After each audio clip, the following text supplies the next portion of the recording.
Alright guys, welcome back to another Raid Shadow Legends video. This is Ali Plays. I want to be doing a guide on Genbo, the Dishonored. He is amazing champion. Honestly, he's better than I thought he was, and you guys are going to see why. Before we get started on this video, I actually want to thank you guys for helping me reach 8,000 subscribers. So we did it, guys. I really appreciate you guys' support. And as I said in my community post, you guys are more than just numbers to me. So I really appreciate that. We are actually very close to getting tier 2 in content creator program.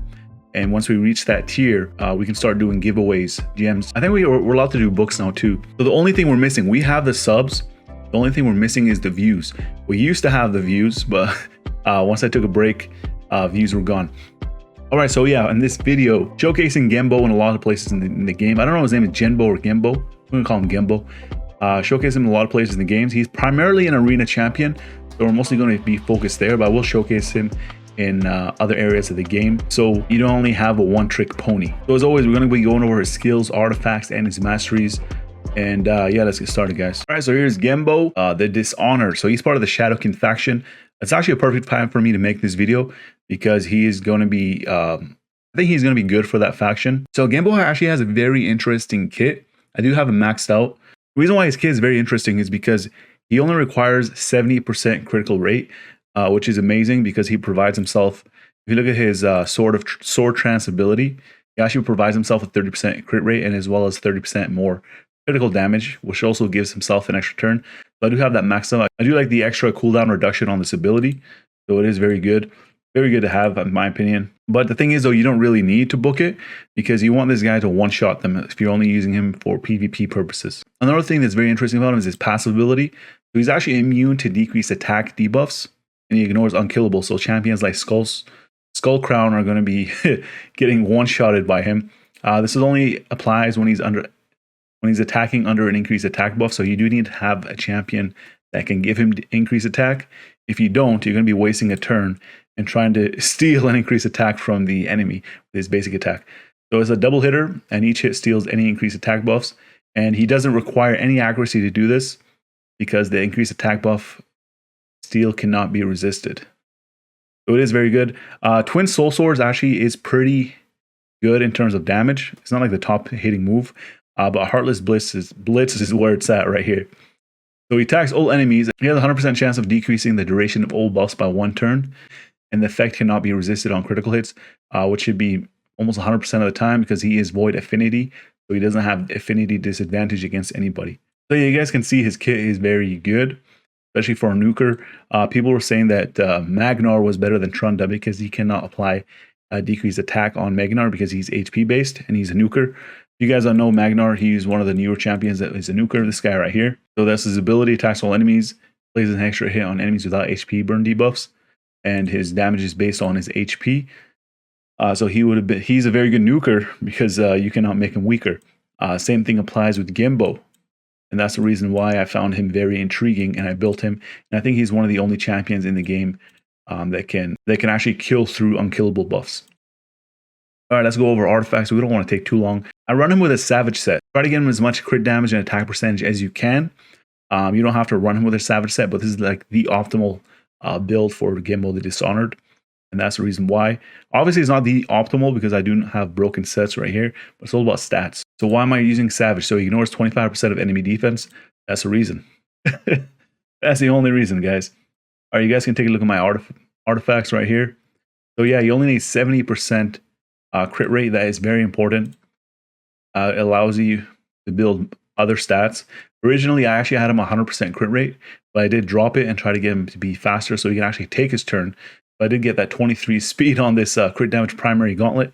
It used to be a crit rate percentage on the substats instead, but I switched that out.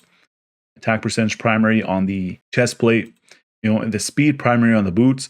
If you can actually get more speed on substats, you can actually go for the attack percentage. But this is doing a pretty good job, so I keep it like that. Attack primary on the ring, try to get as much attack percentage substats as you can. Crit damage primary on the amulet, and then we got the attack on the banner. Take a look at the total stats. So the most important stats for him is the attack crit rate, 70%, perfect amount right here. Critical damage, and that's basically it. Speed, I think, is very good as well.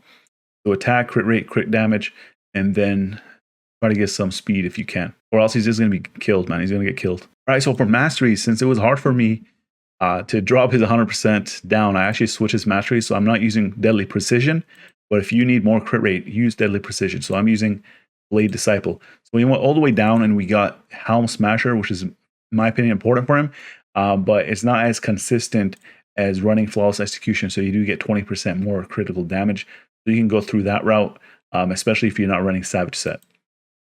We went through the defensive route, so we can get the counterattack masteries, Retribution, as well as Deterrence. So pretty basic here. Before we go into Arena, I actually want to showcase to you guys something. He's actually pretty good as a campaign farmer, surprisingly. Yeah, let's take a look right here. So you notice he didn't buff himself up. That is an AI issue right there. He should have done it first. Now he does it. There we go. See, since he is pretty fast, he takes multiple turns. So 13 seconds, that is pretty respectable, especially since he's primarily an arena champion. All right, so Genbo, I'm actually running him primarily as one of my tag team arena champions in my third team, I believe. I'll show you guys the team composition I do have him with. Let's see my battle log. How are things looking? I do get defeated, but I'm not getting attacked that often. The last time I was attacked was 18 hours ago, and they lost to my third team, which is this team right here. So the one with Genbo is the one they lost to. Arbiter lead. I got another Madame Serris built up, and then Tormund in case they go first, in case they're faster than my Arbiter. And then we got Genbo. So I might actually use that team in arena, regular arena, or I can put him into this team, Tormund instead of Michaud, and then we can run Genbo instead of Candrafon. Obviously, Candrafon is much better than Genbo in terms of pure damage, but Genbo is one of the top tier ones in my opinion, especially since he's Void. So for this matchup, I'm actually not running Arbiter as lead because she's going to get my team frozen basically because they have Tormund. So we're going to see how things go here. I don't expect a victory in this one because I don't know, this team looks way too strong. Let's see how things go. So I did get 2 freezes on pretty critical champions, especially the Trunda, so she's not going to wipe us out right away. We'll get that increased attack up on Genbo. He's not going to have it. Okay, so if I buff him, I'm going to lose the increased attack because he's going to get an extra turn. Whatever, don't worry about it. We're going to do it. And let's see if we can wipe them out. We don't have decreased defense on them. And we did remove the buffs off of them, so that is good. I think I brought the wrong Madame Serris. Yeah, I brought the wrong Madame Serris. It said number 2, right?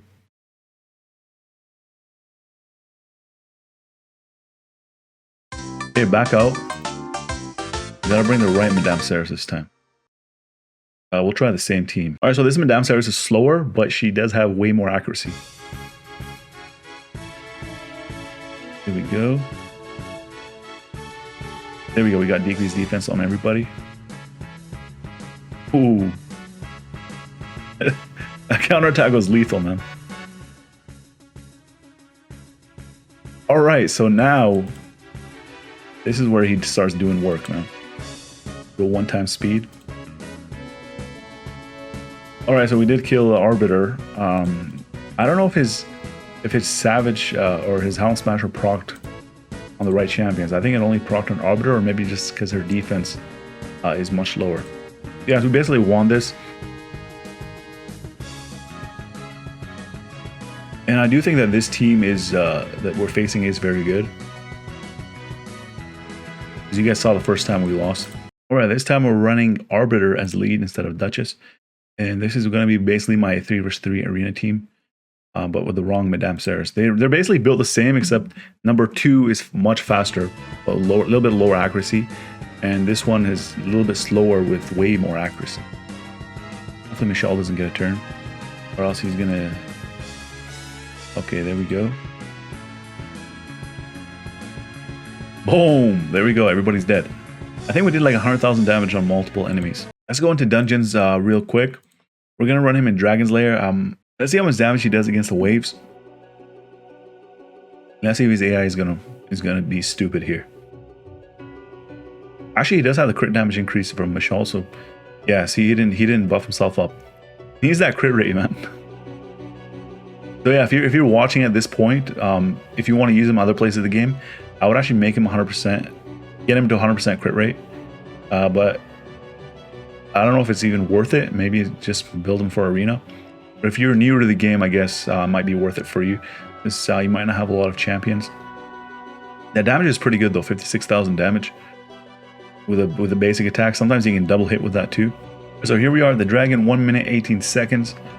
His basic attack was actually amazing in that last wave. He did 80,000 damage on one enemy. This is a double hitter.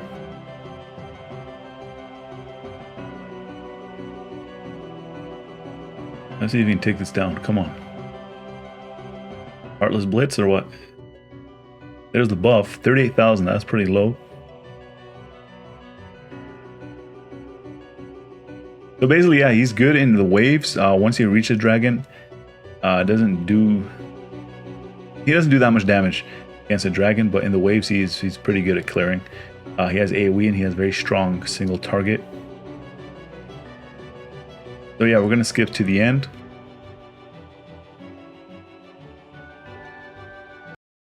All right, so Genbo did 1.9 million damage. That is the highest on the team. So I guess he's not that bad in dungeons. He's Void Affinity, so you can basically use him anywhere. In terms of Fire Knight, we're going to go over that after. I'm not going to take him anywhere else. We're going to do that when we do the review. So we're going to go ahead and discuss him everywhere in the game. So for Arena Offense, I do consider him a 5 out of 5. I do think he's one of the top tier nukers, especially since he is very interesting. He has a very interesting kit, very unique. All right, so for defense, his AI is kind of wonky. You guys saw that. So for defense, he's going to be, he's probably going to be a 3. I think he is decent, I guess, if he actually listens. He does what he's supposed to. I think he's good there. Campaign locations, as a farmer, I think he's a 5. I think he is a perfect campaign farmer, and he can work on any stage because he does have Void Affinity. Faction Wars, I do think that he's going to be a 5, especially against champions that do have Unkillable. I don't know how Faction Wars is going to be like for Shadowkin yet, but I'm assuming there's going to be champions with Unkillable, and he can also remove buffs, and he doesn't need accuracy. He's pretty good, man. Magic Keep, I'm going to give him a 5. Spirit Keep is a 5. Basically, all the keeps, he's going to be a 5. Minotaur's Labyrinth as well. Spider's Den, I'm going to say he's good. He can kill the spiderlings, obviously, but he's not going to be doing much else. So he's not really considered a Spider's Den champion, but I guess he can help newer players into the game. Void Keep, he's going to be a 5. Dragon's Lair, I do think he's a 5, especially in waves. Clan Boss, I do think that he is acceptable, I guess. I don't think he's top tier, so I'm going to give him that. Force Keep, he's going to be a 5. Fire Knight's Castle, so he does have a double hit, and he can help you out in waves, so I'm going to give him a 4. Same with Ice Golem's Peak, I'm going to give him a 4. But I think he might be doing too much damage to the Ice Golem. And then in return, you're going to get a nice smack in the face by Frigid Vengeance. Submit these ratings. Look at these default recommendations. So basically, this is for newer players. I do see that as being viable for newer players. Like, talking about like very early game, that is viable. For late game, you're looking at this build right here. All right, guys, so overall, I do think Genbo is an amazing champion. If you have him, I would actually consider building him if he's sitting in your vault, unless you don't need another nuker. But I think he's one of the top tier ones. His AI is kind of wonky, but that can always be fixed, especially if you go through to the AI settings and then make sure that he starts off with the buff. He can actually do that. You can do that. So that's something I still got to do. Sometimes I always forget that there's an AI feature in the game. Overall, I think he's a 10 out of 10 champion, especially since he is Void Affinity, can be built with 70% crit rate, which allows you to build other stats, as we discussed. And he's more than just an arena champion. He can be utilized in other areas of the game, as you guys saw. And as always, I want to thank you guys for watching the video. If you guys want to see more Raid Shadow Legends content, make sure you guys drop a like. Helps me out tremendously with the YouTube algorithm, and pushes the videos to other people. Sharing the video also helps if you want to share with your clan. So yeah, thanks for watching, and I'll see you guys in the next video. I'm Tyrone. I need everybody to subscribe to the homie Ali Al Plays, and that's non-negotiable.